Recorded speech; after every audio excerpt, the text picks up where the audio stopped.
Bom, vamos ver esse aqui, né? That shit's crazy, my man. That's just crazy, my It's man. crazy, mano. Ah, esse cara é muito foda.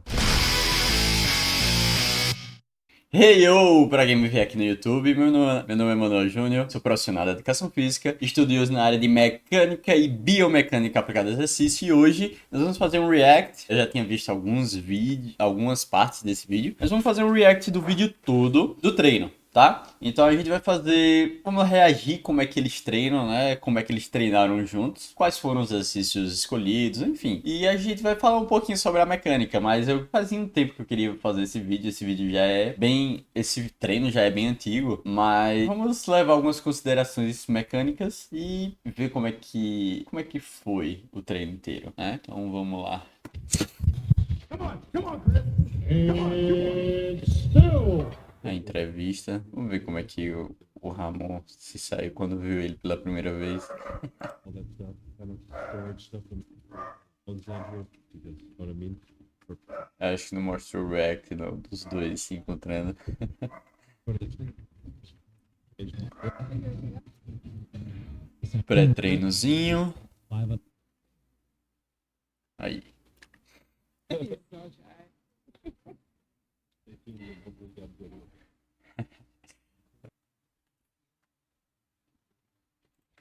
Eu já fiz no canal um vídeo sobre exercício de puxada, né? Mas aqui eles estão usando mais para aquecimento, eu vou deixar passar.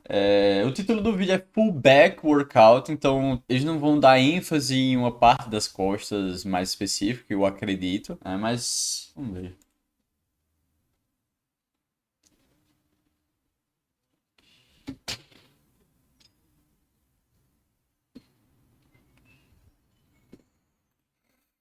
Além da mecânica, a gente pode, a partir dela, visualizar em pessoas e também atletas, né, no caso. Atletas, por possuírem um enorme quantitativo de massa muscular, a gente consegue ver bem a ativação, né? Então, a gente usa a mecânica para predizer a ativação muscular e a gente consegue analisar isso, avaliar isso a olho nu nesse tipo de atleta. Lembrando que quanto mais massa muscular você tem, mais tua mecânica e biomecânica ela se altera. Então, existem direções de exercícios, direções de linha da força do exercício, que para eu, por exemplo, não ativaria minha dorsal de uma forma mais efetiva. Mas para eles sim. Por quê? Porque eles têm muita massa muscular. Então, eles têm maiores quantitativos de direção de fibra muscular. Então, dando um exemplo, deixa aqui, vamos usar esse mesmo. Dando um exemplo, nesse exercício, provavelmente eu não teria essas direções de fibra muscular que ele tem. Por ele ter um maior nível absurdo de massa muscular, ele consegue ativar bastante áreas da parte das costas que eu não ativaria, por exemplo. Só dando um exemplo e vamos lá continuar vendo o vídeo. Por isso que eu tô fazendo esse vídeo, é um react, eu admiro muito os dois, eu sou fã do Chris Bumstead, mas eu tô fazendo... Então eu tô fazendo um react desse vídeo, então eu tô fazendo um react desse treino, porém com pessoas, porém com a perspectiva da biomecânica e da mecânica pra gente entender a diferença entre um atleta e a gente na academia, né? Tem várias diferenças, uma delas é essa que eu acabei de explicar, mas vamos lá. Ou seja, não utilize o treino deles para treinar costas, talvez algumas coisas sejam ajustadas para você, mas você não tem a mesma estrutura deles. Então talvez seja melhor você começar de outras formas e chegar nesse nível. Aí você faz. Enfim, querendo dizer que não seria tão eficiente para você nesse ponto, entendeu?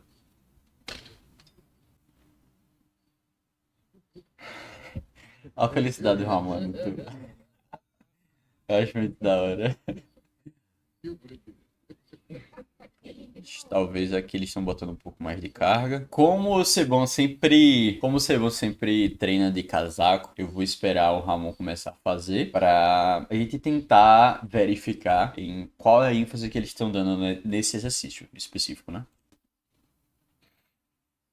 O Sebon ele faz uma coisa que eu não sei se o Ramon vai fazer, mas se ele fizer, eu vou falar sobre. Ele faz ele faz um pouquinho. São alterações na posição do tronco, tá? Então, você vê um balancinho. O Sebum faz mais. Deixa eu colocar. Ó, traz um pouquinho, peraí. Na posição final, essa é a posição que o tronco dele se encontra. Na posição inicial, tá vendo como sobe? Ela vem pra cá, ele vem pra cá, né? E tem diferença também na ativação da musculatura da dorsal nessas posições articulares, né? O quadril e o tronco estão fazendo rotações para que ele consiga modificar o movimento para que seja voltado à musculatura que ele quer ativar. Então vamos tentar fazer a análise de qual musculatura ela está sendo mais eficiente aqui, né? Para realizar esse exercício. Primeiro de tudo, pode ser visto como um roubo, mas levando em consideração também a quantidade de massa muscular que eles têm, eles conseguem controlar o movimento e a carga em maiores graus de amplitude, um controle, tá? Um controle de contração. Eles conseguem controlar isso de forma mais fluida. Então, pode parecer um roubo, mas quando na verdade ainda é o controle da massa muscular. Só que ele tem tanta que parece que são movimentos para levantar mais carga, mas não é o objetivo deles, é contração muscular. Vamos iniciar a análise mecânica pela linha da força. Dá pra ver melhor. Linha da força. Caralho. Linha da força. Articulação do cotovelo. Articulação do ombro. Cotovelo. Então a gente começa com linha da força aqui em amarelo. Braço do momento pro ombro. Braço do momento pro cotovelo. A gente vê que o torque é bem parecido tanto para a articulação do cotovelo quanto pro ombro. Então ele está usando bastante dessas duas articulações e musculatura que faz esse tipo de movimento, né? Que participa desse movimento para saber se ele está ajudando ou não. Então nesse caso ele está puxando bastante com o braço porque ele precisa trazer esse triângulo para a caixa torácica dele, né? Por quê? Porque ele está visando tentar ao máximo chegar na amplitude, aquela amplitude de flexão, não, aquela amplitude de extensão do ombro, aquela amplitude de extensão pro ombro, aquela amplitude de extensão do ombro lá para a dorsal, né? A dorsal lá embaixo. Então ele precisa trazer bastante isso aqui. Que de certa forma, pelo torque para o braço tá sendo bem alto, né? Pelo torque para o braço ser bem alto, aparentemente ele poderia estar usando bastante o braquial e o bíceps para fazer um movimento. Porém, técnica de exercício. Aqui, deixa eu limpar isso aqui. Aqui ele tá puxando, como ele tá puxando para as costas, ele não tá pelo movimento, inclusive por aquela leve inclinação do tronco, ele tá puxando mais em extensão do cotovelo do que em flexão. Claro que ele traz um pouco para flexão, mas como o objetivo dele é trazer em extensão do ombro, ele acaba ativando aqui, principalmente o tríceps em extensão. Então a gente tem uma parte do tríceps que também atua na extensão do ombro, porque ele cruza a articulação do ombro. Então é mais ou menos isso que o torque pro braço tá envolvendo, né? Então talvez ele sinta bastante o tríceps, eu não sei, porque nesse nível eu não consigo visualizar como tá sendo para a contração muscular dele, então é bem difícil falar sobre isso. Mas é mais ou menos isso que tá acontecendo nesse exercício. E é por isso que ele também faz uma leve inclinação do tronco. Talvez ele faça menos do que o Chris por estrutura anatômica dele. Ele não tenha tanta necessidade de fazer isso, ou seja a técnica do Chris em relação à técnica dele, do Ramon, né? Então sejam coisas diferentes, mas que ativam talvez em níveis diferentes, ou talvez em níveis parecidos. Então são atletas, eu não tenho muito o que falar. Ele puxa bastante em extensão. Inclusive, a utilização dessa fitinha aqui, que é fala, quando é daquele bagulho, meu irmão? Quando é daquela cinta? Strap. Tipo um strap, faz com que ele precise de menos força do punho, né? Menos força dos flexores de punho para manter a posição. E isso ajuda na continuidade da extensão do ombro dele e extensão do cotovelo. Claro que não ocorre uma extensão do cotovelo, mas a força tá indo em direção à extensão do cotovelo também. Bem que o tríceps faz nesse exercício principalmente a extensão do ombro. E outra coisa que é bem interessante de ver, percebe que ele, lá em cima, ele vai fechando. Cadê? Os dois, né? Lá em cima vai fechando o cotovelo, né? E lá embaixo eles vão abrindo. Por quê? Primeiro, porque a dorsal deles são enormes, então não tem como continuar o movimento sem esbarrar na dorsal. Se esbarrar, limita o movimento. Segundo, eles fazem uma rotaçãozinha externa do húmero, né? Pra fora, né? Não é reto, é uma rotação pra fora. Que favorece a direção das fibras da dorsal e... Só dorsal. As fibras do tríceps na parte do ombro também. E algumas partes do redondo maior, menor, talvez infraespial, não é? Como a gente já viu, é um exercício que ativa bastante as escápulas, então subescapular, enfim. A direção das fibras, elas são em diagonal. A da dorsal em diagonal para baixo e essas outras em relação às escápulas em diagonal horizontal, vamos falar assim. Então favorece tanto o movimento do tronco quanto a posição dos cotovelos. Então, ele não faz assim, ele faz abrindo, né? Pode ser incrementado no seu treino se você achar interessante. Se você se sentir confortável e pensando em conforto articular, é uma ideia boa. Só não sei se eu utilizaria triângulo para isso, porque tem outras forças aí. Talvez o triângulo seja melhor para isso. Mas tem umas forças aqui, já que é para baixo, tem umas forças aqui que vão incidir no teu cotovelo. Então, se você tem dores no cotovelo, epicondilite, alguma coisa do tipo, talvez não seja interessante. Então, se ajuste de outra forma, para atingir o mesmo objetivo, claro. Então, use uma barra reta. Talvez uma barra romana mais curta, não uma grande, uma muito longa, uma mais curta, seja melhor para o seu cotovelo e você ainda consiga abrir mais sem muita incidência no seu cotovelo. Pode ser um ajuste bom.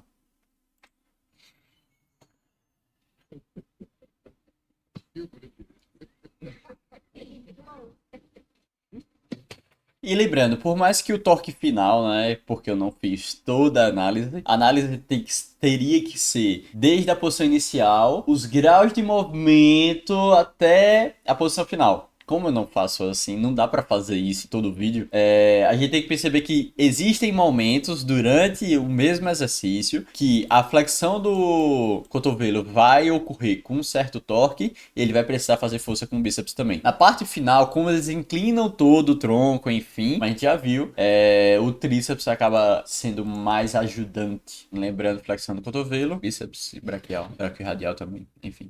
Por essas ativações, aparentemente o Ramon, ele possa ser que ative mais as porções de adução, uma adução horizontal das escápulas do que a dorsal. Enquanto o Chris Bumstead pode ser diferente, mas não dá pra muito ver aqui. Então o mesmo movimento pode ativar de formas diferentes, tanto pela sua técnica, tanto pela sua estrutura anatômica, tanto até por sua percepção do exercício. Então, percepção e objetivo. Então, vamos dizer assim, o Ramon, ele tá mais acostumado a usar esse exercício para essa musculatura, enquanto o Chris Bumstead tá mais acostumado em fazer esse exercício para dorsal. Então, são ativações diferentes do mesmo exercício. Como é um exercício que, nessas posições, tem bastante torque para articulação do ombro, e para que essas duas musculaturas sejam ativadas, elas precisam da articulação do ombro. Então a gente pode dar focos diferentes por objetividade. Então isso pode acontecer. Não é um exercício que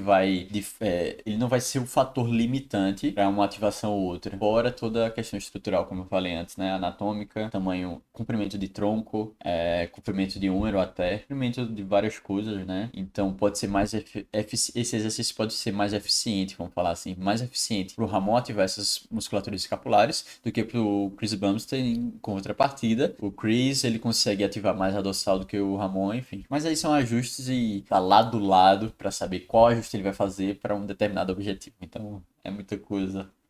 Não tem como falar. Aparentemente tem diferenças sim em ativações. Porém, eu acredito que sejam para mesma porção, só que de formas diferentes. E não tanto para dorsal. Por mais que eles estejam fazendo muita extensão de ombro. E lembrando, gente, eu não sou o dono da verdade. Eu tô fazendo só análises a partir do meu conhecimento, que ainda é limitado. Eu não tenho tanta experiência, principalmente com um atleta de alto nível como esses dois. E eu não tô lá. Eu tô fazendo análise pelo vídeo, então eu posso estar errado e não ter nenhum problema com isso. Espero que eu possa passar, pelo menos, algum tipo de conhecimento que possa ajudar vocês dentro dos seus objetivos e as conquistas dos seus objetivos. Mas vamos lá. Talvez um dia eu faça um vídeo sobre como você pode ajudar seu parceiro de treino de uma forma mais eficiente do que simplesmente ajudar ele a levantar a carga porque ele tá falhando. Se vocês quiserem um vídeo sobre isso, posta aí no comentário. Yeah. Good. Come on, Dino. That's good. Just like that. Yeah. Put the arms out of it.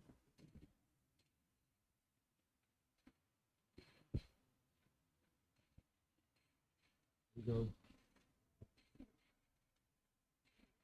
Come on. Get it down. Get it down. Get it down. Get it down. Nessa parte do vídeo, aparentemente, o Ramon fez algumas alterações na técnica que ele tá acostumado. Ele tá rotacionando um pouquinho o número lá em cima, né? Internamente, no caso, para conseguir mais amplitude de alongamento da musculatura, que não necessariamente vai ajudar, né? Mas, como eu falei, são atletas, então não tem muito o que falar. Mas ele adaptou um pouquinho a técnica dele para fazer como o Chris tava fazendo. E agora, remada curvada, provavelmente. Análise rápida. Enquanto eles estão aquecendo, né? Direção da linha da força, né? Lá para baixo. A gente vai perceber mais jogos de tronco que não são necessariamente roubos. Mas assim, pode ser visto como roubo, por quê?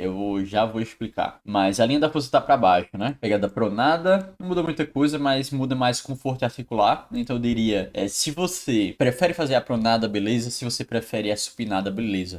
Talvez tenha diferença na ativação do bíceps, mas como o objetivo são as costas, eu diria para você fazer a pegada que você se sente mais confortável. Como é a articulação do ombro, a articulação do cotovelo não vai mudar, né? Essa ativação. E se você sente o bíceps fazendo remada curvada, eu diria que se for o seu objetivo, beleza. Mas se o seu objetivo principal for as costas, tente diminuir essa ativação. Mas vamos lá para baixo primeiro. A gente vai colocar essa linha aqui. Essa linha aqui é do tronco dele. E perceber que quando ele sobe, o tronco ele inclina para cima. Claro que tem os ângulos da câmera, mas enfim. Por quê? O que é que acontece? Vamos lá para baixo. Como a linha da força tá para baixo, né?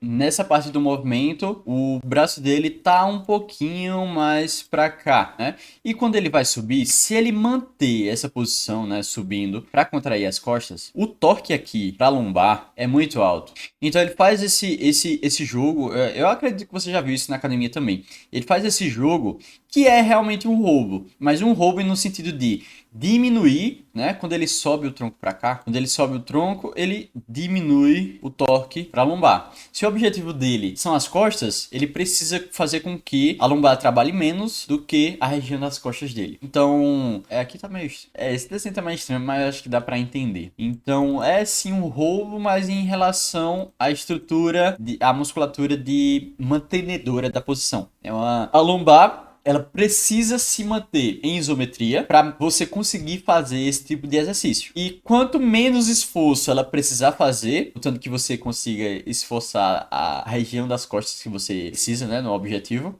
nesse objetivo, né, esse exercício para esse objetivo, melhor. Então, quanto menos você precisar se esforçar sua lombar, seria melhor, né? Então, é mais ou menos por isso que acontece. Talvez seja até inconsciente, mas se ele fosse manter essa posição aqui para puxar para as costas, a lombar dele ele precisaria de muita força para manter, ou seja, ela ia cansar bastante também. Então aí não ia ser tão eficiente porque ele não ia conseguir fazer tantas repetições, enfim, remada curvada. Uma breve análise da remada curvada. Como ele sobe, tá vendo? Óbvio. E ele não sobe tanto, não sei. Ele nem tá usando. É porque, claro, é aquecimento. Você vai ver que quanto mais peso colocar, mais ele precisa fazer um joguinho lá pra cima, que muda a ativação das costas também, mas isso é tema para outro vídeo. Eu fiz uma análise mais profunda sobre a remada curvada, eu falo sobre isso, se vocês quiserem, comentário ou Instagram e aquecimento, né? O Ramon faz bem mais, né, do que o Chris. Nesse caso aqui, como o peso tá leve ainda, ele faz mais por tá acostumado e usar esse exercício para uma determinada região das costas, que muda, como eu falei, por causa da linha da força, muda a ativação, né? A direção das fibras que vão puxar nesse cabo de guerra. Então, quando ele muda a posição do tronco, ele vai mudar quais os músculos estão sendo mais eficientes para puxar.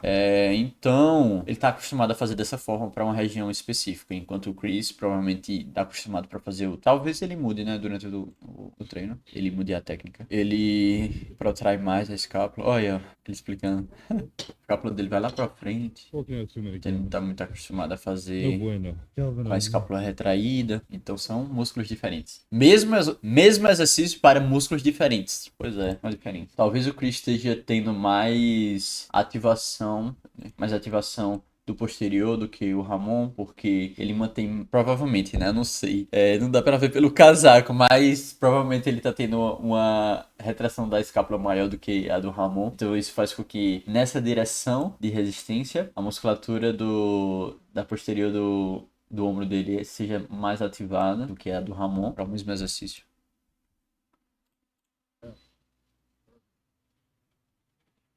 Bom, como esse vídeo ficou muito longo, eu decidi fazer uma parte 1 e uma parte 2. Essa é a parte 1. Então, se você gostou desse vídeo, assistiu até aqui, eu agradeço. Deixa um like. Se inscreva no canal. Se tiver alguma dúvida, manda aqui nos comentários ou lá no Instagram. E é isso. Welcome to my party, we're just getting started. A life is a dream or a nightmare scarring. Hand me a drink, cause I think I'm going all in. Get me a shrink.